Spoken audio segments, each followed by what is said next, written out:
नमस्कार दोस्तों, ज्येष्ठ मास के शुक्ल पक्ष की एकादशी को निर्जला एकादशी के रूप में मनाया जाता है। ये सभी एकादशियों में सबसे कठिन और महत्वपूर्ण मानी जाती है क्योंकि इसमें बिना अन्न और जल के उपवास रखा जाता है। इस व्रत को रखने से साल भर की सभी एकादशियों का पुण्य फल प्राप्त होता है। इस व्रत से जुड़ी सबसे प्रसिद्ध कथा महाभारत काल से संबंधित है, जिसमें भीमसेन का वर्णन है। दोस्तों, निर्जला एकादशी व्रत कथा भीमसेन की कथा। दोस्तों, महाभारत काल में जब पांडव वनवास में थे, तब भगवान श्री कृष्ण ने उन्हें सभी एकादशियों का व्रत करने का महत्व समझाया। युधिष्ठिर, कुंती, द्रौपदी, अर्जुन, नकुल और सहदेव सभी एकादशी का व्रत नियम पूर्वक रखते थे, परंतु भीमसेन को भूख बहुत लगती थी और वे व्रत करने में असमर्थ महसूस करते थे। भीमसेन को अपने भाइयों और माता द्रौपदी के एकादशी व्रत रखने पर बहुत गिलानी होती थी कि वे भगवान विष्णु को प्रसन्न नहीं कर पा रहे हैं। अपनी इस समस्या को लेकर भीमसेन महर्षि व्यास के पास गए और उनसे बोले, हे परम बुद्धिमान पितामह, मेरे सभी भाई बहन और माता द्रौपदी एकादशी का व्रत रखते हैं और मुझसे भी कहते हैं कि मैं भी व्रत रखूं, लेकिन मैं भूख सहन नहीं कर पाता हूँ।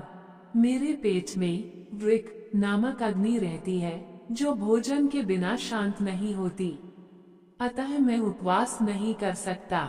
भीमसेन की बात सुनकर महर्षि व्यास मुस्कुराए और बोले, हे भीमसेन, यदि तुम्हें स्वर्गलोक की प्राप्ति अभीष्ट है और नरक को दूषित समझते हो तो दोनों पक्षों की एकादशियों को भोजन न करना। भीमसेन ने फिर कहा, हे मुनिव, मैंने आपको सच बताया कि मैं एक समय भी बिना भोजन किए नहीं रह सकता। मेरे लिए तो पूरे वर्ष की 24 एकादशियों का उपवास रखना असंभव है। कृपया कोई ऐसा उपाय बताएं जिससे मुझे सभी एकादशियों का फल मिल जाए और मुझे एक ही व्रत करना पड़े। तब महर्षि व्यास ने भीमसेन को ज्येष्ठ मास के शुक्ल पक्ष की एकादशी, जिसे निर्जला एकादशी कहते हैं, का व्रत करने की सलाह दी। उन्होंने कहा, हे भीम, तुम इस निर्जला एकादशी का व्रत करो। इस व्रत में तुम्हें सूर्योदय से लेकर अगले दिन द्वादशी के सूर्योदय तक बिना अन्न और जल के रहना होगा।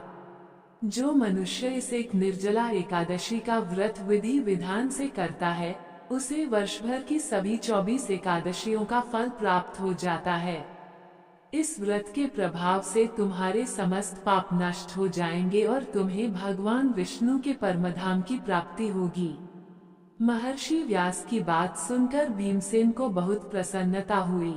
उन्होंने महर्षि व्यास के बताए अनुसार इस कठिन निर्जला एकादशी व्रत को पूरी आस्था और नियम के साथ किया। भीमसेन ने भीषण गर्मी में भी बिना अन्न और जल के रहकर इस व्रत को पूर्ण किया। तभी से यह एकादशी भीमसेनी एकादशी या पांडव एकादशी के नाम से भी प्रसिद्ध हुई। दोस्तों, इस कथा का महत्व इस प्रकार है। ये कथा बताती है कि निर्जला एकादशी का व्रत कितना शक्तिशाली है और इसे करने से सभी एकादशियों का पुण्य प्राप्त होता है। माना जाता है कि इस व्रत को करने से व्यक्ति के समस्त पाप नष्ट हो जाते हैं और उसे मोक्ष की प्राप्ति होती है। दोस्तों, निर्जला एकादशी के दिन जल और शरबत का दान करना भी बहुत पुण्यकारी माना जाता है। दोस्तों, वीडियो लाइक शेयर सब्सक्राइब करें।